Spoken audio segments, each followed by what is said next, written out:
Well, hello, my Petersen friends and family. What crazy times we are in. I hope you all are staying safe and healthy and hopefully happy, motivated, and creative. If you don't know me, my name is Jonthan Ward. I am a big friend and fan of the Petersen. I have been going there since I was a teenager and have found just a ridiculous amount of inspiration by not just the display, but the culture at the Petersen Museum. I've developed some great friendships there over the years. Proud member of the checkered flag, going on, I think probably about 10 years now. So many adventures and memories made. So if you don't know me, my name is Jonthan Ward. I am an industrial designer and the madman behind the automotive brand Icon. So Icon is all about revisiting classic transportation design in a modern context. I'll explain more as I take you through the shop. We're located here in Los Angeles in the city of Chatsworth. And fortunately, we are considered an essential business. So while we have more than half of our staff out due to concerns or family care and other issues related to COVID, we are able to stay productive somewhat and open.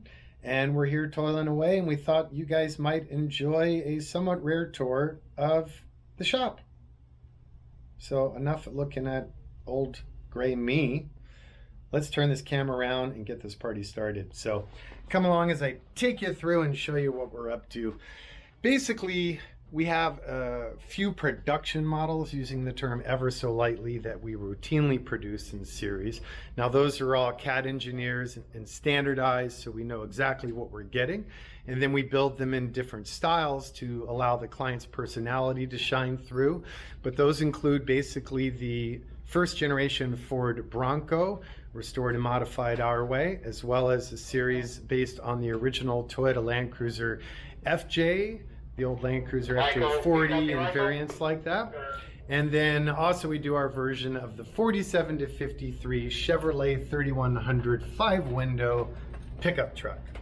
We also do a bunch of freaks and geeks we refer to as the derelicts or the reformers, which are vehicles that feature the derelicts, that is, major patina, barn fine, romantic, vintage vibe, and then we seek to hide all of our engineering work to really transcend and evolve that vehicle for use in the modern world. Now, a lot of people look at the derelicts and go, that's absurd. Why would I spend all that money to have something that looks like crap? Well, to me, there's a lot of reasons, right? Patina is grand, it's natural, it's honest, it's evoking, and it's liberating. It's a hell of a lot more fun to just hop in and go on adventures and not worry about that first scratch. But not everyone gets it, and I'm down with that. So we offer the reformers for those that are not fans of the patina. So my shop's about 90,000 square feet. Usually we're over about 50 people strong. As I said, we're running on a reduced staff, but let's take a look around. Let's start with one of the Icon Thrift Masters. So as I'd mentioned before, we do these in two different styles. This particular one is done in what we refer to as our old school style. So with the new schools, we'll have more of like a technical, mechanical, industrial kind of vibe to them.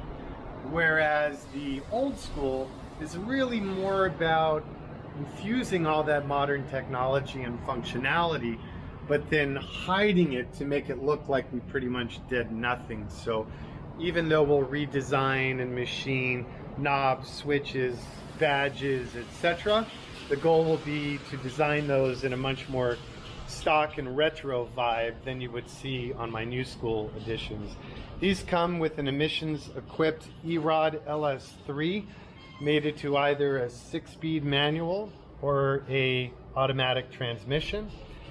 Our brake system partner is Brembo. Our exhaust system partner is Borla. So this has a hydro boosted Icon Sport Brake package. And these are pretty wild because they're really a wolf in sheep's clothing. While they appear like an old pickup truck, mechanically they're anything but. So 4-wheel independent suspension, all stainless fuel system with charcoal canister and evaporative emissions controls, four-wheel hydro boosted, massive disc brakes, about 420 horsepower. Fun, fun, fun. We even make our own wheels.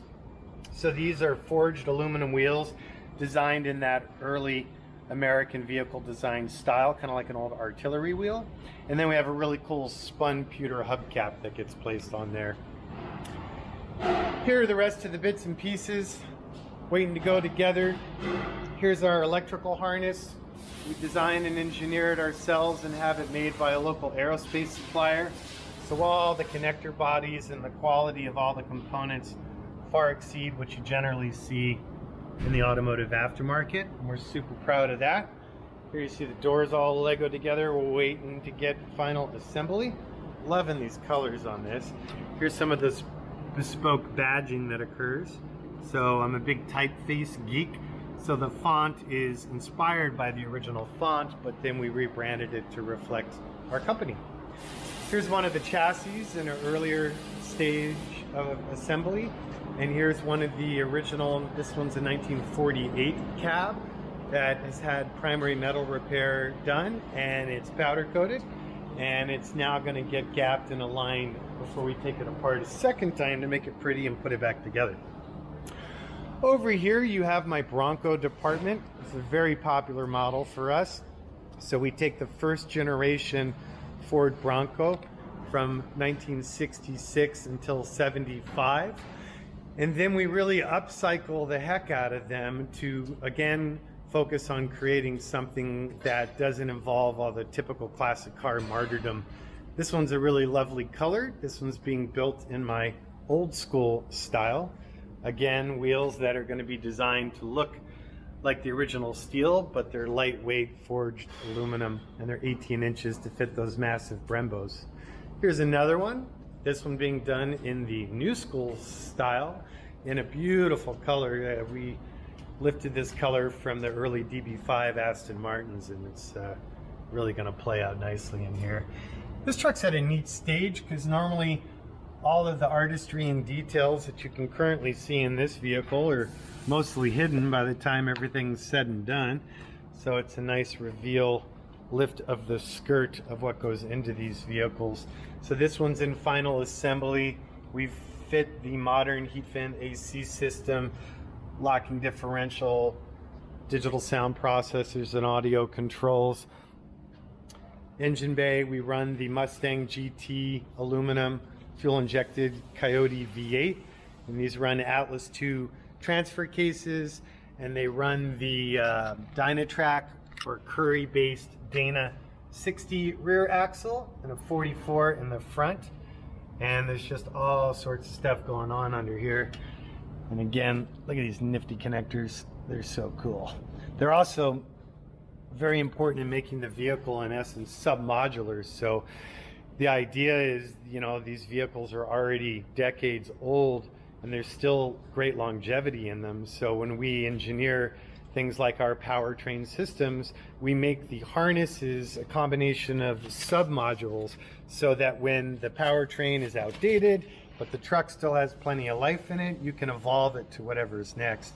These are the Fox Racing tunable nitrogen charged shocks with remote canisters, which combined with our Art Morrison engineered chassis with radius arm front and 4-link rear, really revolutionize the ride and get you away from the old horse and buggy feel. This is another one done in the old school style, so decidedly more kind of fun and under the radar retro, again hiding all sorts of modern functionalities that would not be immediately evident. So the interior design on these all the way through to the leather and textile choices, the bright work and trim is really designed to have a much more vintage vibe than the new school. So I'll contrast that and show you that here in a second. So leather wrapped steering wheel, old school, actually cribbed from a Mustang and then modified with the spun pewter Icon badge. All of these escutcheons and knobs, they're designed around the originals, but the originals were plastic and we really prefer the tactile of the chromed steel, so we monkey with that. We add in all sorts of little stuff, so you'll notice There's some environmental lighting, which is two-stage, so when the doors are open, it's full bright, but then at night when you're just cruising around, it's about half the output and keeps it mellow. Also, here's a fun little detail. When we do power windows, I hate having those ugly modern plastic switches, so we designed it so you simply tap on what appears to be a vintage regulator to get the window up and down. And then we did the electronics so that if you double tap on the driver's side, you can drop or raise all windows. Good fun. And then obviously modern audio navigation, CarPlay, Bluetooth, blah, blah, blah. Now this one is in the new school style. So again, a bit of a modern industrial take. There's a lot of stainless steel elements. You have our rear bumper class 2 hitch with storage and tire carrier. We machine all these light guards to give it a little bit more utility. Also, it kind of adds a different vibe to the aesthetic. We redesigned and machined our own door handles, rearview mirrors, grill, bumpers. Here you can see the exhaust. This is ceramic coated food grade TIG welded mandrel bent stainless steel from the magicians at Borla here in Southern Cal. There's the rear brakes, 4-piston Calis with dedicated parking. And then there's the monstrous front brake system, which is a 6-pot caliper. Then it's slotted rotors, that 2-piece hats and T40, 41 hardware. A little suspension beauty. And then this engine bay is pretty much trimmed out and ready to rock. All of these are serial tagged and numbered, reflecting which number they are in the series. And you'll notice a little swoosh. That's a little hat tip thank you to our friends at Nike, who are our development partners when we were coming out with the Bronco many years ago. Pretty excited about the launch of that new Bronco. Looks like Ford's delayed it a little bit, but been involved in that and looking forward to launch for a long, long time.